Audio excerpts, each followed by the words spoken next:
Miracle Brilliant Oil na sinasabing makakaalis ng pananakit ng katawan at nakapagbibigay ng extra energy sa isang pahid lang. Kailan po ba nag-start itong negosyo?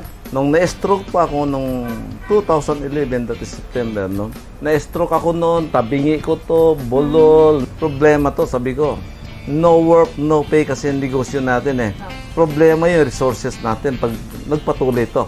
So kailangan immediate ka agad, sabi ko. Hindi tayo papayag na ganun-ganun na lang. So naisipan ko ngayon, no? Na bakit, sabi ko, nag-research ako, nagkakasakit ang tao. Nagkakasakit ang tao, no? Dahil yung human body pala, no? Ang pinakamakina niya ay organs. Kailangan palakasin ng organs. Paano palakasin ng organs? Pakainin. Kasi malnourished ang organs, no? Kasi nagkakaroon ng imbalance. Paano pakainin? Mineral palang pagkain ng organs. Bawat organs may naka-assign na minerals. Nakakalimutan natin na yung tao ay mineral-based. Galing doon sa lupa. Soil is mineral. Lahat tayong structural bone natin ay mineral. Nakikita din ng doktor yan. Bakit nag-i-issue lagi silang multivitamins sa mineral?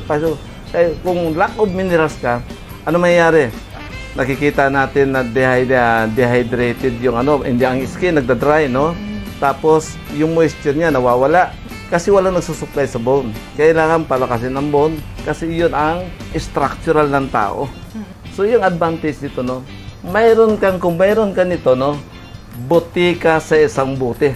Kasi napasok ka, sumakit ang ulo mo, lagay lang, segundo lang, nagkaroon ka ng masakit ang tiyan. Basta any pain, no, dumating sa buhay mo, saan ka man naroroon, pag binulsa mo to, mayroon kang para may buti ka sa bulsa. Sa bulsa. Ha?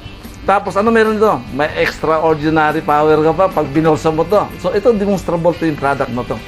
So yung advantage ng ng Brilliant Miracle Oil.